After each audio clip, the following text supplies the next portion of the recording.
hors de la mère d'un embryon ou d'un fœtus de moins de 500 grammes, parce qu'au-delà de 500 grammes, ou plutôt au-delà de 23 semaines, il s'agit d'un accouchement prématuré. Là, je vous apprends rien, c'est une définition qui est très connue. Et quand il s'agit d'un avortement qui se répète plusieurs fois, au-delà de 3 fois, on parle alors d'une maladie abortive ou des avortements à répétition.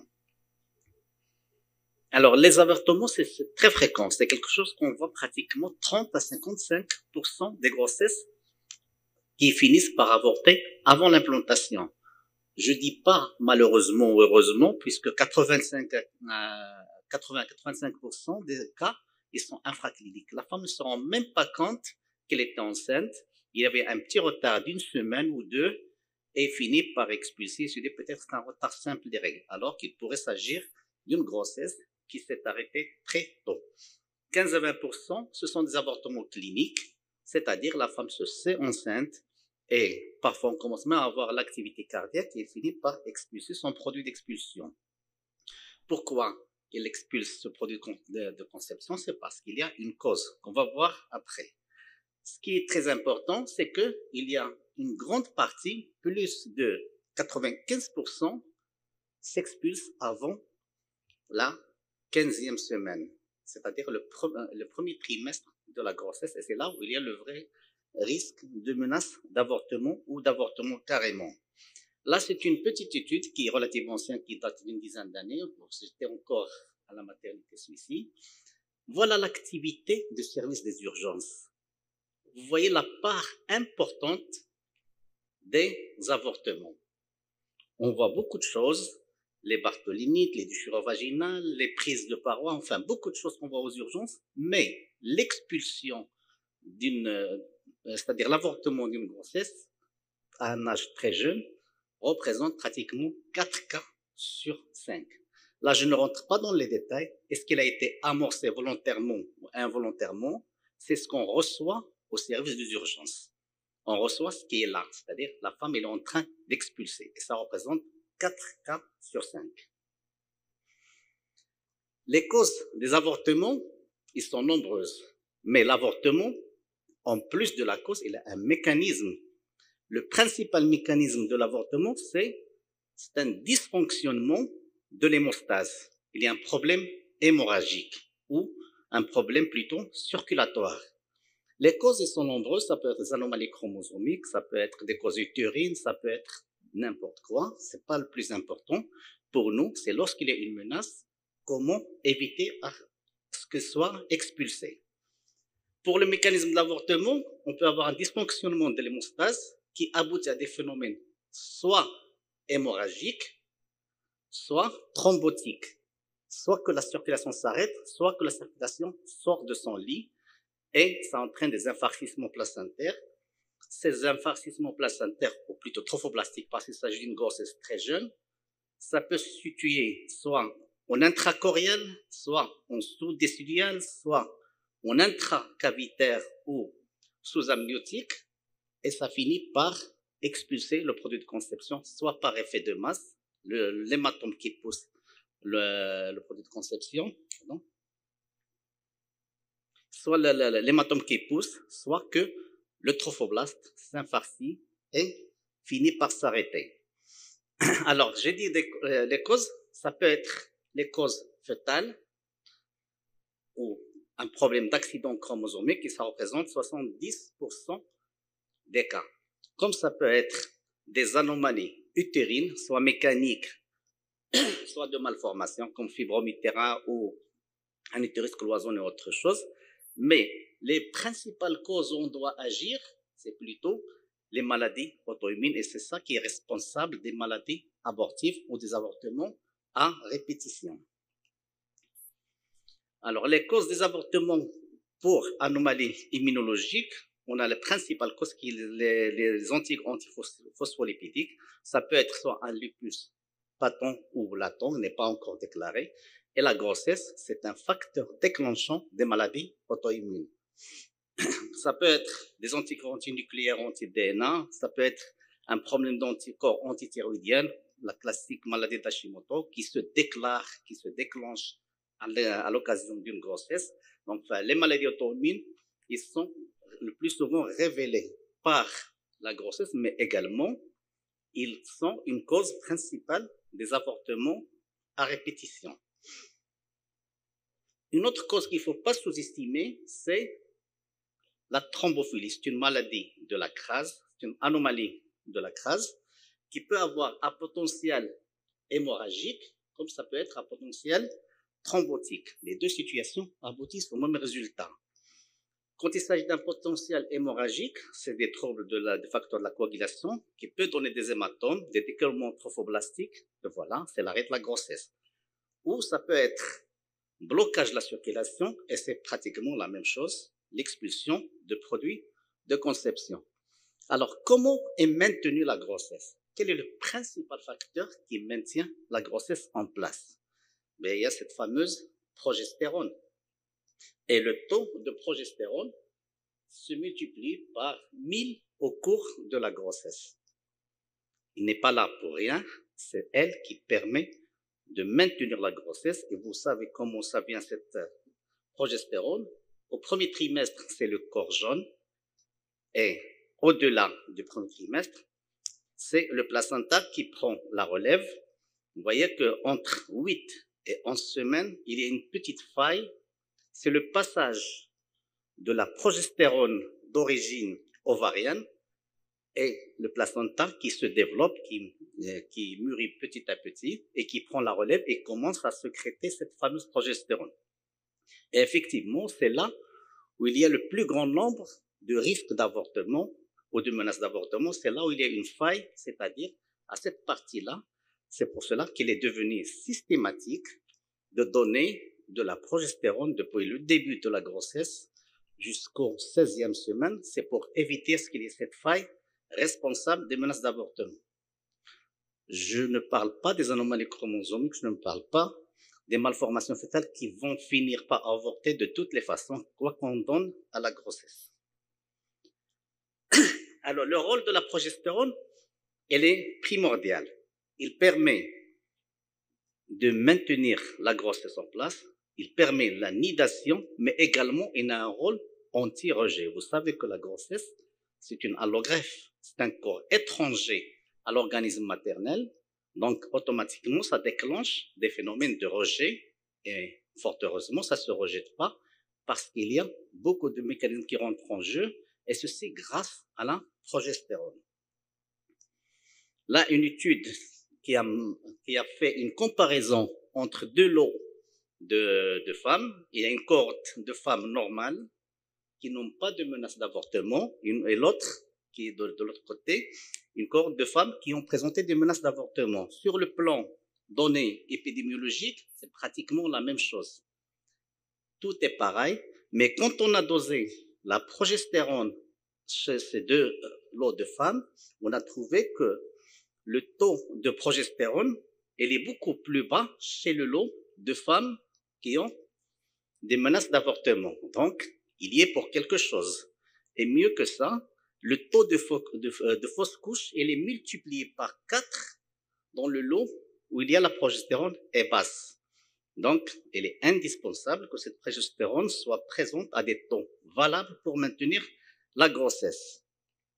Donc, je rappelle toujours qu'il a 3 effets principaux. L'anti-rejet, il a un effet mieux relaxant, mais également un effet, et c'est très important, un effet sur le débit sanguin.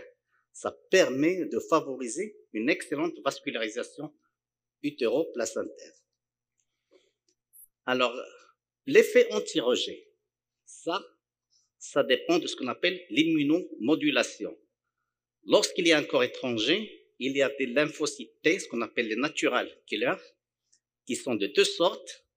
Les natural killers type 1 ou T1, qui sont responsables de l'immunité cellulaire, et ce sont ces cellules qui causent le rejet du corps étranger. Mais il y a également les natural killers type 2, ou TLPR2, ils sont responsables de l'immunité humorale, et cette immunité humorale, ça permet la fabrication des anticorps.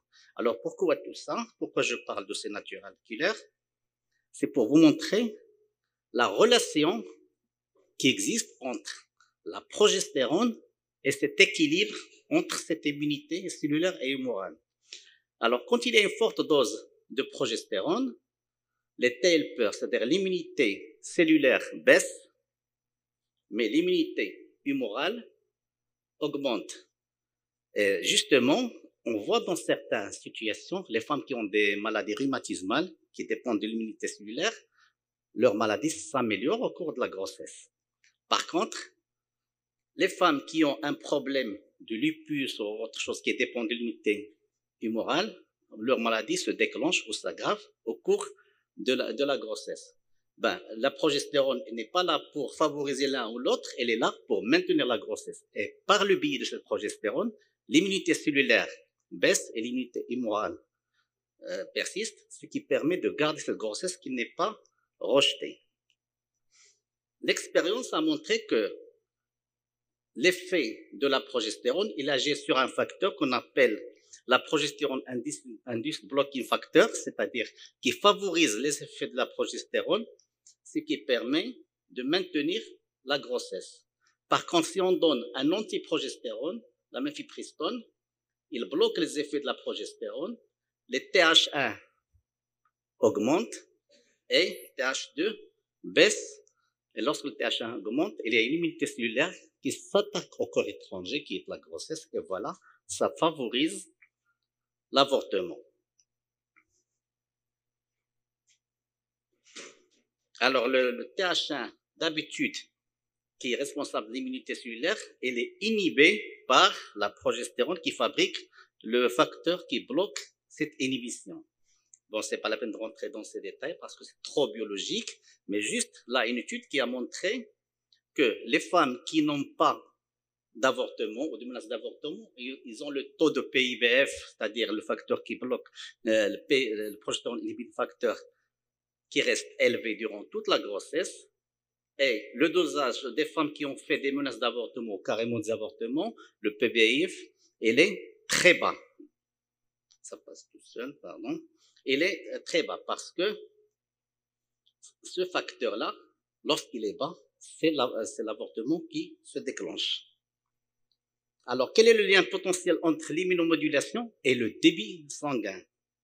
Alors, vous savez très bien que les fameuses artères ou artérioles, ce qu'on appelle les artères spiralées qui traversent le myomètre, lors de la nidation et le développement du placenta, ces artérioles, ils deviennent très flasques, très larges, ce qu'on appelle une souplesse ou une vasodilatation naturelle, ce qui assure une bonne circulation utérotrophoblastique ou utéroplacentaire.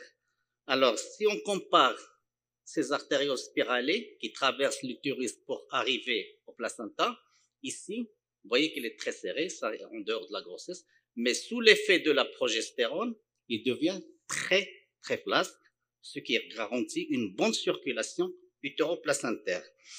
Alors, je m'explique encore plus. Ça, c'est un Doppler d'une artère qui garde le même calibre à l'entrée et à la sortie. Vous voyez qu'il y a un flux diastolique qui persiste. Ça veut dire quoi? Au cours de la systole, il y a un bon débit, mais au cours de la diastole, il y a un bon flux qui passe toujours dans ce sens. Par contre, s'il y a une artériole qui n'est pas dilatée, qui n'a pas bénéficié de l'effet de la progestérone, ou une artériole normale, vous voyez que le calibre baisse avec la distance. Et quand ça baisse, il y a une résistance qui se développe. Et vous voyez au cours de la systole, il y a un bon débit, mais au cours de la diastole, il y a un débit qui est très bas, voire même un retour, ce qu'on appelle le reverse flow. Et ce débit qui est très bas, ça n'est pas bénéfique pour la circulation utéroplacentaire. Donc, plus l'artère est dilatée, plus la circulation est bonne et le produit de conception en bénéficie. Eh bien, la progestérone, elle est là pour favoriser ça. Et on a vu dans cette étude que les femmes qui ont des avortements à répétition, ils ont un index de résistance très élevé. Et les femmes qui n'ont pas une menace d'avortement, une population normale, a un indice de résistance très bas, ça veut dire une bonne circulation utéroplacentaire. Un autre facteur qui rentre en jeu, c'est ce qu'on appelle l'oxyde nitrique. Vous savez très bien le fameux médicament qu'on donne aux coronariennes à base de trinitrine sous forme de spray lorsqu'ils font l'épreuve d'effort avec une crise cardiaque ou autre chose. Il fait une petite pulvérisation sublinguale, les vaisseaux coronaires se dilatent, ça permet une bonne circulation coronarienne. C'est pratiquement le même principe. L'oxyde nitrique, elle est favorisée par cette progestérone. La progestérone, elle augmente le taux d'oxyde nitrique et celui-ci augmente le débit circulatoire au niveau utéroplacentaire. Alors, quand on voit l'effet de l'oxyde nitrique et de la progestérone, on a une augmentation de la production d'oxyde nitrique sous l'effet de la progestérone. D'une part, ça permet de dilater les vaisseaux, d'autre part, ça permet de garantir une bonne circulation utéroplacentaire. Alors, j'arrive à la conduite à tenir, et là, devant une femme enceinte qui a un problème au premier trimestre, on peut avoir 4 situations. Soit c'est une femme à risque, elle a déjà avorté au cours des grossesses antérieures, mais maintenant, c'est une grossesse qui vient de débuter, on ne sait pas comment ça va se dérouler. Soit qu'on est devant une femme qui a une menace qui contracte actuellement, on l'a examinée, on a fait l'échographie, la grossesse est en place, mais le col commence à se raccourcir à l'échographie, peut-être elle saigne. Là, c'est une menace d'avortement. Soit que les autres situations qui sont l'avortement en cours, et là, c'est un geste qu'il faut faire, ou c'est une femme qui a un avortement compliqué avec rétention, probablement parce qu'il y avait une manipulation ou autre chose. Ça ne nous intéresse pas. Ce qui nous intéresse, c'est les 2 premières situations. Une femme qui a un risque d'avortement, c'est-à-dire elle fait des avortements à répétition et maintenant elle est enceinte, il faut éviter que ça se reproduise, soit qu'elle est en menace. On n'a pas beaucoup de moyens à faire. Vous lui dites, ne bougez pas, restez au repos à la maison, pas d'effort, et vous prescrivez de la progestérone.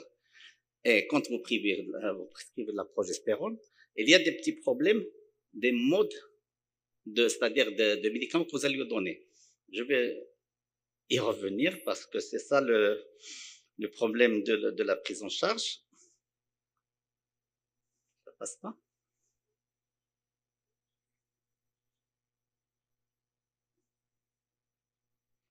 Voilà. Alors, la progestérone, on a vu qu'elle est très efficace et elle est très importante pour la prise en charge de la menace d'avortement ou des maladies abortives qui risquent d'avorter au cours de la grossesse actuelle.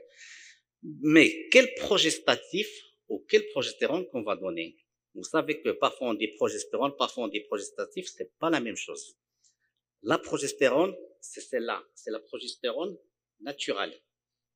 Il y a une seule. Et c'est elle qui est sécrétée par le corps jaune ou le trophoblaste ou le placenta.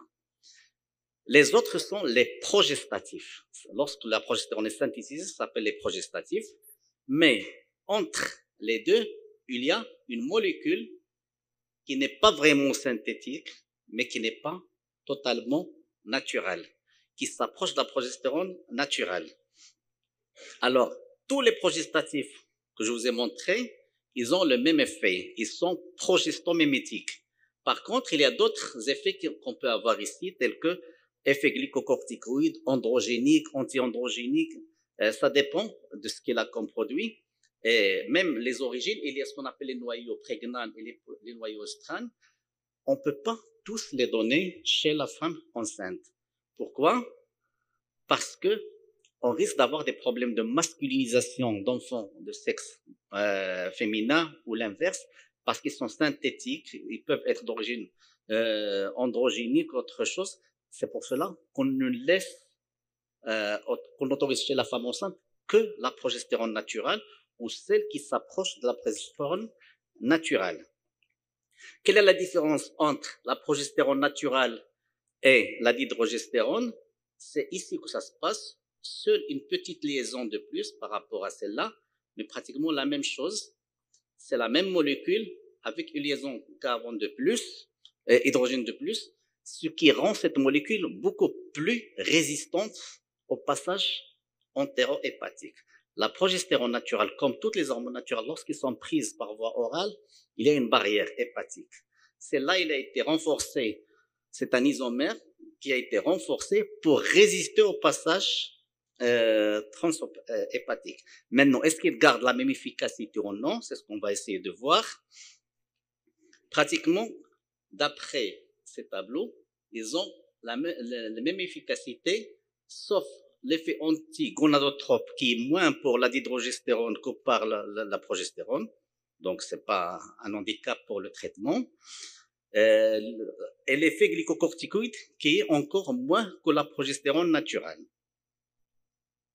Alors, en cas de menace d'avortement, il faut revoir ce qui se passe dans la littérature.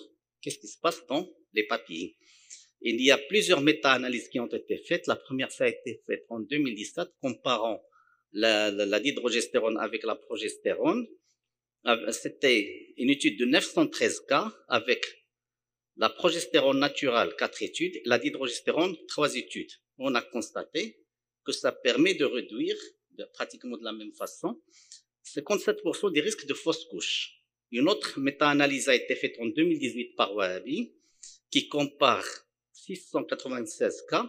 Là, il a constaté qu'il y a une petite préférence de la dihydrogestérone par rapport à la progestérone naturelle. C'est presque la même, mais un peu mieux pour la dihydrogestérone. Une troisième méta-analyse sur pratiquement 845 cas. Il y avait 4 études de progestérone vaginale, 4 études de dihydrogestérone, c'est toujours pas voie orale, la dihydrogestérone, et une autre étude qui prend de la progestérone par plusieurs voies, soit vaginale, soit injectable, soit autre chose. Ça a été fait en 2019. Il a montré que la dihydrogestérone garde toujours les mêmes effets, voire un peu mieux que la progestérone naturelle. Une quatrième méta-analyse faite en 2020, la même chose, elle a prouvé que la dihydrogestérone donne de très bons résultats par rapport à la progestérone. Je vais revenir à cet effet. Une cinquième méta-analyse, là, ça prend pratiquement 10 424 cas. Vraiment une étude qui est énorme, qui a permis de comparer la progestérone vaginale, là, c'était 6 études, la progestérone micro-ionisée et la dihydrogestérone. Et là, on a constaté que la dihydrogestérone orale a un faible risque de fausse couche par rapport à la progestérone vaginale. C'est pas comment ça se fait que la progestérone naturelle qui est sécrétée par l'organisme a un effet un peu moins qu'une progestérone qui est modifiée. Et là, la question se pose tout simplement, c'est parce qu'il y a ce fameux passage hépatique. Lorsque la progestérone naturelle est prise par voie orale, il perd de son efficacité. Lorsqu'elle est placée par voie vaginale, c'est pas la dose totale qui passe, une grande partie qui est éliminée.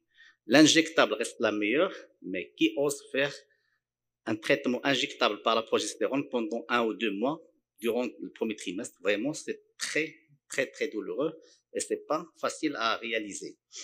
Alors là, on a comparé ces différentes actions. On a constaté que la biodisponibilité orale de la dihydrogestérone est 5 à 6 fois supérieure à celle de la progestérone naturelle parce qu'il résiste au niveau de la barrière gastro-hépatique. Maintenant, la question qui se pose, vous êtes devant une patiente qui a un risque de menace d'avortement ou elle est en menace d'avortement.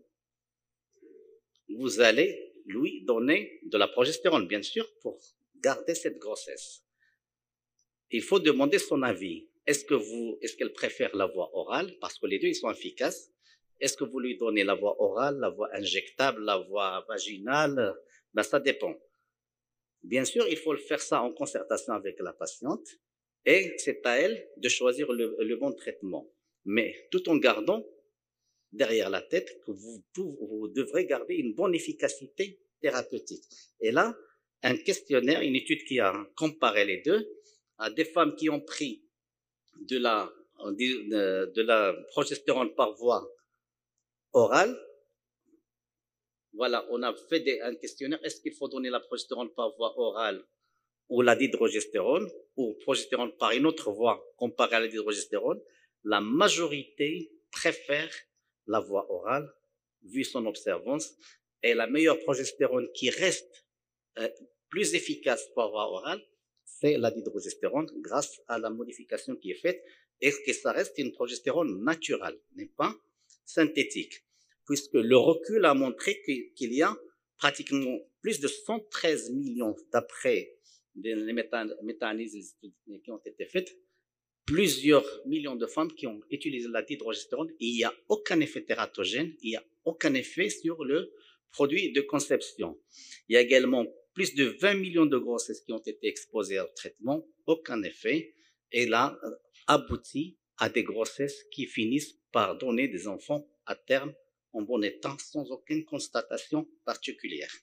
Alors, en conclusion, la progestérone reste indispensable pour la conception, l'implantation et le maintien de la grossesse. Si une femme fait des menaces pour des raisons ou d'autres, en dehors des aberrations chromosomiques qui finissent par avorter de toutes les façons, il faut donner une substitution de la progestérone pour maintenir la grossesse, pour lui permettre d'évoluer naturellement. La dihydrogestérone reste une bonne alternative parce que ça passe très bien et ça donne pratiquement les mêmes résultats avec un bon profil de sécurité. Voilà, je vous remercie.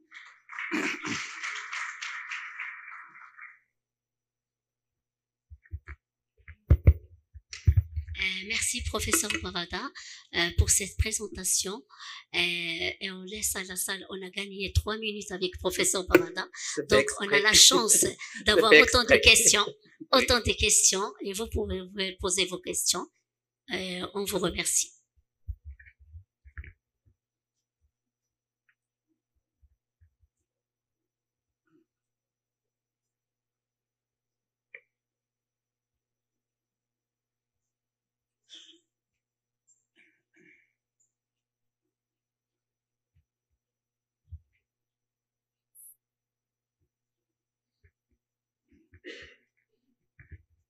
Bonjour, je vous remercie pour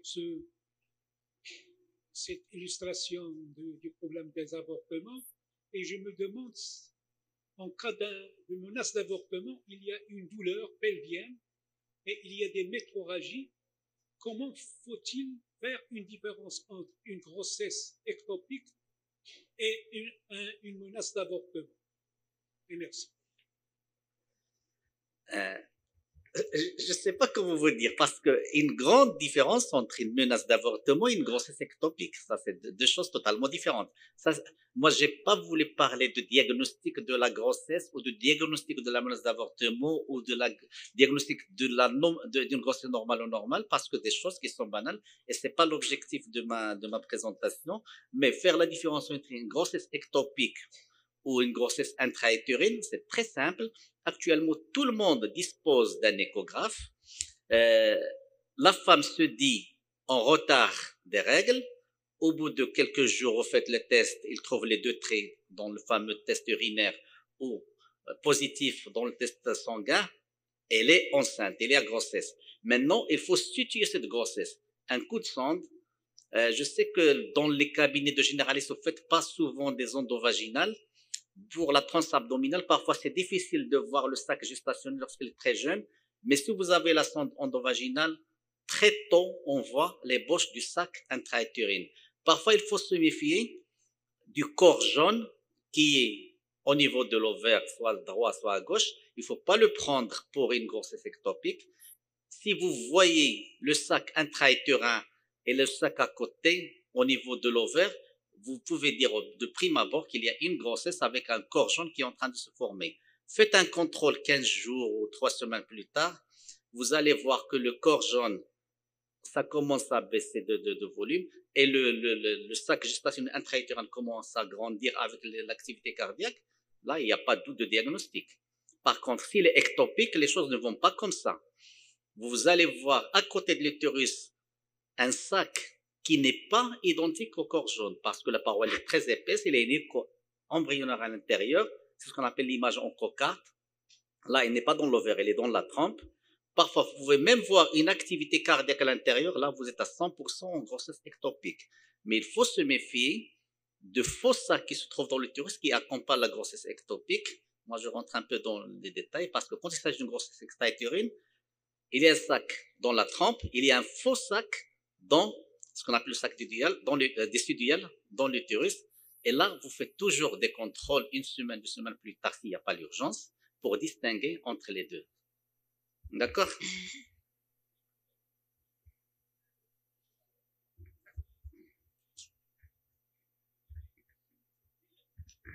S'il vous plaît, la posologie et la durée du traitement par la dihydrogestérone. D'accord. Alors, la grossesse commence dès l'anidation. La préparation de l'utérus à l'anidation commence 14 jours, 2 semaines avant c'est-à-dire l'implantation. Ça ne nous intéresse pas. Dès qu'il y a grossesse confirmée, à la première semaine, vous démarrez le traitement par la progestérone ou la dihydrogestérone. Si vous faites la dihydrogestérone, vous donnez un comprimé 3 fois par jour. Et s'il y a une menace d'avortement avec des contractions, vous pouvez aller jusqu'à 2 fois 3 par jour. Et la durée des traitements, ça peut aller jusqu'à 16 semaines. Rappelez-vous de la fameuse courbe que je vous ai montrée tout à l'heure. Il y a une faille entre 9 et 12 semaines. C'est le moment crucial. Donc, il faut dépasser cette étape de 12 semaines pour que le placenta prenne le relève. Et dès que le placenta prenne le relève, vous n'avez plus besoin d'ajouter de la progestérone. S'il vous plaît, une autre question. Quand on a un hématome rétroplacentaire associé à une menace d'avortement, j'aimerais bien savoir quelle est la conduite exacte. D'accord. Alors là, on parle plutôt d'un décollement trophoblastique, parce que l'hématome rétroplacentaire, c'est la fin du deuxième trimestre et le troisième trimestre. Alors, quand il s'agit d'un décollement trophoblastique, vous le voyez à l'échographie, tant que l'activité cardiaque est en place, tant que les battements de cœur, tant que la grossesse est en place et les battements de cœur ils sont corrects, vous faites rien que le suivre, bien sûr, avec le repos, avec les myorelaxants. Il n'y a pas mieux que la progestérone pour relâcher l'utérus. On peut associer des antispasmodiques et on fait des contrôles pratiquement toutes les semaines pour voir est-ce que cet hématome grandit ou ne grandit pas. Parfois, on a même des petits saignements qui accompagnent la menace d'avortement et ça se rétablit, ça s'améliore avec le traitement. Professeur, bonjour. Alors, ma question est la suivante. Lorsqu'on demande à la femme de rester au repos, c'est-à-dire à l'été pendant des semaines, est-ce qu'on n'augmente pas le risque de thrombose veineuse et d'embolie pulmonaire, sachant que les antiplaquettaires maintenant, c'est-à-dire l'aspigique, il n'a pas de place dans les avortements? Merci. Oui, le repos, il est indispensable pour maintenir la grossesse en place, mais pas au point de déclencher, parce que s'il y a à ce stade risque de maladie thromboembolique, c'est parce qu'il y a une prédisposition chez cette femme. Là, on peut pas lui donner des anticoagulants à dose ISO, autre chose. Même parfois, quand on a cette menace et que la femme nécessite une prophylaxie de l'HTA par l'aspirine, on la donne pas parce que ça risque d'augmenter un peu ce décollement trophoblastique. Donc, le repos d'1 semaine, ça n'a pas d'effet pour la femme parce que ça va pas être vraiment gelé, immobile. C'est juste pour maintenir la grossesse de se relâcher, l'utérus de se relâcher. Merci, monsieur professeur Barada. Ma question est la suivante. Dans 70% des cas, vous avez dit que c'est un accident chromosomique qui est la cause de l'avortement. Est-ce qu'il ne faut pas attendre les 6 semaines pour permettre l'évacuation d'un enfant peut-être mal formé pour débuter le traitement avec Oui, allez-y. Voilà, c'est ça. On ne peut pas savoir à cet âge-là, au premier trimestre, est-ce qu'il est mal formé ou non. Normalement, quand il y a un accident chromosomique, ça finit par s'expulser quoi que vous donnez à la patiente. Le risque de maintenir une aberration chromosomique sous progestérone et la femme va accoucher d'un enfant mal formé ou autre chose, ça c'est vraiment exceptionnel. Il y a d'autres causes qui font des malformations qui finissent par passer des grossesses tout à fait normales. C'est à la fin que ça donne l'enfant mal formé. Par contre, si vous donnez de la progestérone, chez une femme qui a un problème de menace d'avortement et qui finit par avorter, vous n'allez rien perdre. Vous donnez une prophylaxie, ou plutôt une prévention, ça marche, ça va, ça marche pas, c'est à cause de l'œuf, c'est pas à cause de vous, c'est pas parce que vous n'avez pas donné le bon traitement. C'est que vous ne laissez pas passer cette chance de maintenir la grossesse. S'il vous plaît, M. Barada, à quel âge de la grossesse on doit arrêter ou plus la progestérone n'a plus de rôle Et quand est-ce qu'on peut introduire les bêta-mimétiques? D'accord. Alors, la grossesse a besoin de la progestérone. Elle n'a pas besoin de bêta-mimétique. La grossesse, elle a besoin de la progestérone le temps que le placenta prenne la relève. Et cette progestérone, elle est multipliée par 1000 au cours de la grossesse, mais pas chez toutes les femmes. Il y a parfois des petites fluctuations, des fois un corps jaune qui évolue très mal, ne sécrète pas autant de progestérone. Elle est indispensable pour le début de la grossesse. Donc, on a dit que la progestérone, ça s'arrête vers 16 semaines. 15, 16 semaines, on peut aller jusqu'à 17 semaines. Mais, comparer la progestérone avec les bêta-mimétiques, c'est totalement différent. Parce que les bêta-mimétiques, on les donnait, je dis bien on les donnait, dans les menaces d'accouchement prématuré. C'est pas un problème hormonal, c'est un problème d'utérus qui se contracte très fort. Et le meilleur relaxant de fibres musculaires lisses, pas uniquement de l'utérus, de toutes les fibres musculaires lisses, c'est les bêta-mimétiques. Ça relâche énormément l'utérus et ça laisse la grossesse évoluer normalement. Mais en cas de menace d'accouchement prématuré avéré, pas de prophylaxie par les bêta-mimétiques. Par contre, la progestérone, c'est un élément indispensable pour le début de la grossesse. Est-ce que ça répond à votre question? Merci, professeur Brada, pour cette excellente présentation. Chers confrères, nous ferons une pause. Après, on continuera les termes. Je vous informe aussi que